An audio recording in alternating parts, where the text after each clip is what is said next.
And this is the Disney Archives, and I'm going to hand over to our director, Becky Klein, who is going to take you through 90 incredible years of Donald Duck storytelling. Over to Becky.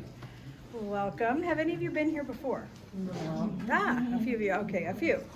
If you haven't been here before, let me just give you a little introduction quickly to what we do. And those of you who have been here for, I hope I say something that you haven't heard in a while. This is the Walt Disney Archives. We're the historical repository and research facility for the entire Walt Disney Company worldwide. So we're not just the archive for the studio here. We are actually the archive for everything about Disney and everything under the Disney umbrella, which includes Marvel and Lucas and Pixar and ESPN and ABC and Fox Now and everything else. So it's a big job to collect all these things, but my first love is, of course, Disney, the original Disney brand, and I'm very happy to share with you some things from one of my favorite Disney characters, who is Donald Duck, who's having his 90th birthday this year.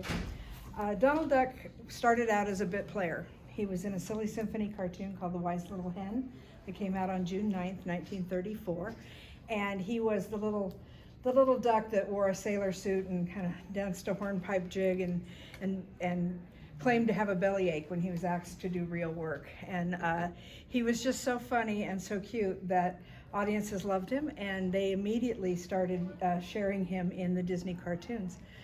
Shortly after that, he acquired a very special voice by a man named Clarence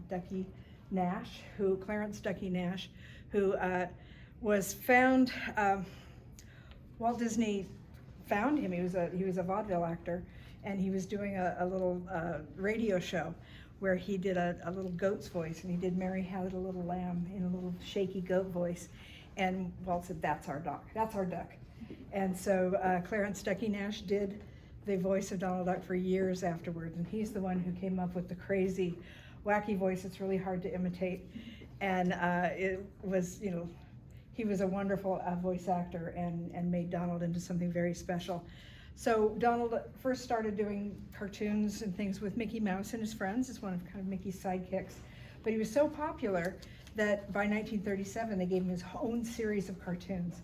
And eventually he kind of overshadowed Mickey Mouse because he was so funny, and they could put him into any kind of gag because he had a hair trigger temper, and he could just completely lose his cool, which Mickey couldn't really do. And so Donald was able to just make people laugh. And he was lovable, but he was also irascible and kind of wacky, as well as being very mischievous, and he could be put into almost any situation and make you laugh.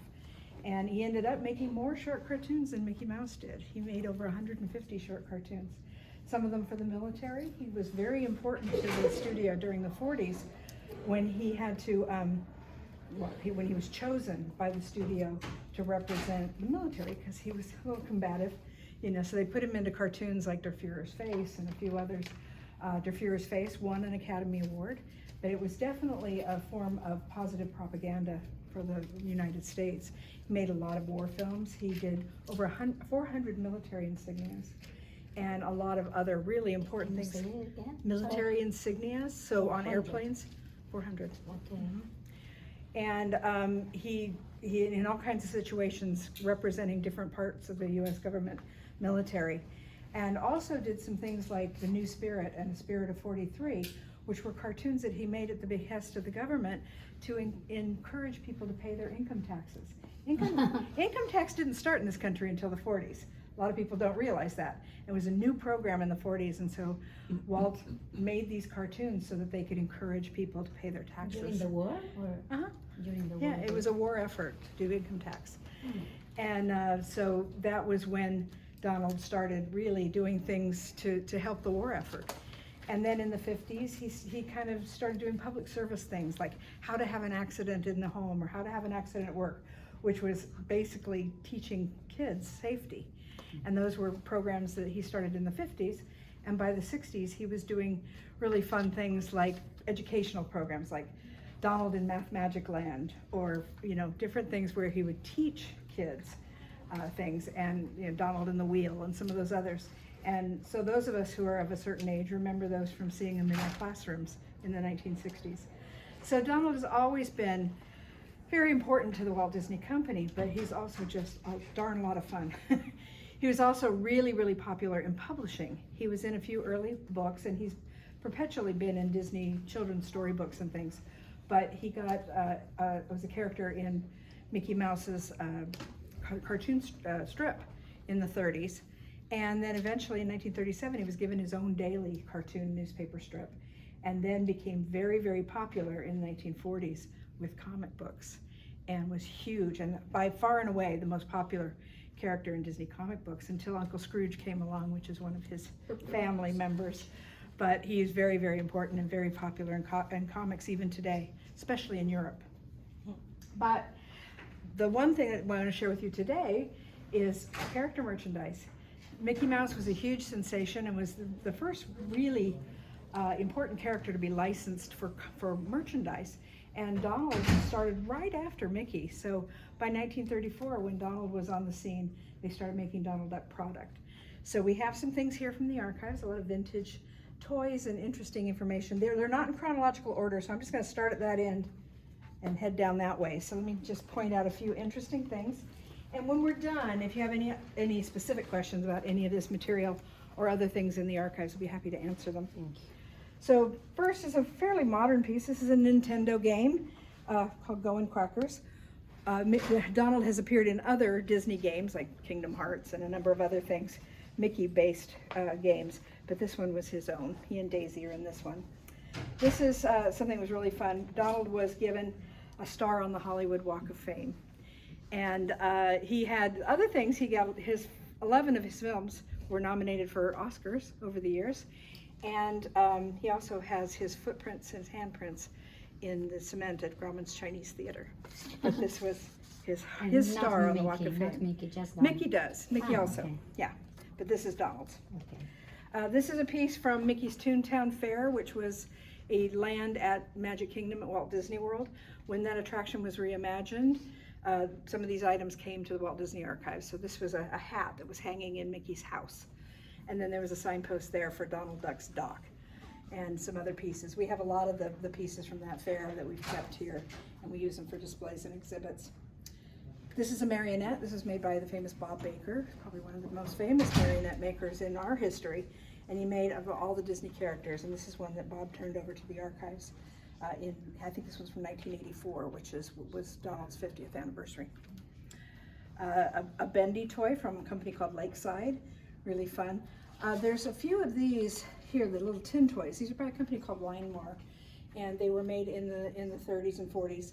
And they're very popular. They were very, very popular, but they were well loved and played with. And so they're very rare today because kids would break them, they'd play with them, the paint would chip. You know, finding them in this kind of condition, you can see there's 4 of them here. If you can see them in this kind of condition and with the original boxes, very rare and very highly collectible. This is from Disneyland. It was an employee bowling club or a cast member bowling club. We've had lots of team sports over the years at Disney here at the studio and at the parks. And sometimes the teams would have their own bowling shirts and things, and when they could put the character logos on them. So that was a bowling club at Disneyland. For employees. Pardon? For employees. Employees, cast members at the parks. And we would have softball tournaments, we'd have volleyball teams, things like that, and they could use the characters. Donald was actually also made the mascot for a university. The University of Oregon is the Ducks. And they were given by Walt Disney himself the permission to use Donald Duck as their mascot. So he's still their mascot up there. There's some fun things here. In 1984, Donald had his 50th birthday. So there's a few things here that have birthday related. So this is Donald Duck's 50th birthday. He had pins and buttons. We had this character piece, which is a plate that you could purchase, name tag from Walt Disney World, and buttons and things. This is fun. That was a lamppost plaque. They always decorate the main streets at the parks. And this one was from Disneyland in 1984 when they had them up on the lampposts. Some other Linemar toys here and here. This one is from 1940. This is one a real early piece of Disney transfer tattoos. Some fun pieces from the 50s and 60s. This one is the Mickey Mouse Club wiggle glasses. So if you tip it, I don't know if you can see that, there's a lenticular on there. kind of fun. These are very special pieces. I mentioned the comic books. This is the very first edition of Walt Disney Comics and Stories. And this is October 1940. It was volume 1, number 1. And so this is extremely valuable, this piece. And it's in really, really good condition, as you can see. And Donald Duck appeared on it. This was a Donald Duck story. And on the cover of this Walt Disney Comics and Stories. Eventually, Donald got his own comic series called Donald Duck. And Uncle Scrooge was the character who appeared in Donald Duck comics. He got his own comic book series. And they are very, very popular. This is a pretty special one. So it's only 10 cents. Worth a lot more than that today. This is also kind of fun. This is an original Walt Disney fan card. So the company used to have a fan card department or fan relations department. And people would like a movie, like a cartoon short, and they would call and or write and say, Donald Duck is my favorite character and I loved his newest cartoon and can you send me a picture of Donald? And so this was the fan card that we would send. And that fan card department ended up, I think they closed the department in the early 2000s. So we gave out lots of fan cards throughout the world. Now it's all on the internet. But we used to mail them out. So that's a very fun early one. There's some other really great pieces over here. This little piece right here is Admiral Donald Duck. And see here, it says Disney Dream. Our cruise ships each have a mascot. So Mickey is in one, Minnie has one, there's Ariel is one of them. Each one has a character who is the mascot of the ship. And the Disney Dream is Donald Duck as an admiral. So he got a promotion. Not just a sailor. This other piece, you'll see it when you go up to Walt Disney's office. This is called a Duckster. And a little more famous is the Mousker, which was based on Oscar. It was an award that Walt Disney himself created originally to thank the theater owners and distributors who helped get Mickey Mouse cartoons out. And he would give a Mousker. And if it was something related to Donald, he would give a Duckster. So these are actually more rare than the Mouskers. They're kind of fun. And then some of my favorite pieces over here are right here in this area. This particular piece is by an artist named Bob Moore, who was one of the people that could sign Walt's autograph. He was a person who created a lot of characters and mascots, things like that. And he drew these for the R.O. Disney building, which is one of the buildings here on the lot.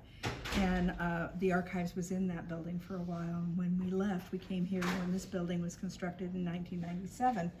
We took down all these character pieces. So there was all of the standard characters in their original forms on one wall, and then in color and more characters with films and stuff on the other. So this is a special piece to us representing the Walt Disney Archives in the ROD building. And then right here is one of my favorite pieces of Disneyana, these Donald Duck food products. Donald Duck was the only one in the early days licensed as a food program licensing. And today there are still Donald Duck orange juice and Donald Duck grapefruit juice from the Florida citrus growers is still being licensed and sold. So you can still get that. You can buy it, I think, here in California. You can buy it at Walmart. You can also get it on Amazon. But Donald Duck citrus products survived. These were from the 1940s. But at that time in the 40s, a man named Obie Johnson started a long-term licensing product of just Donald Duck.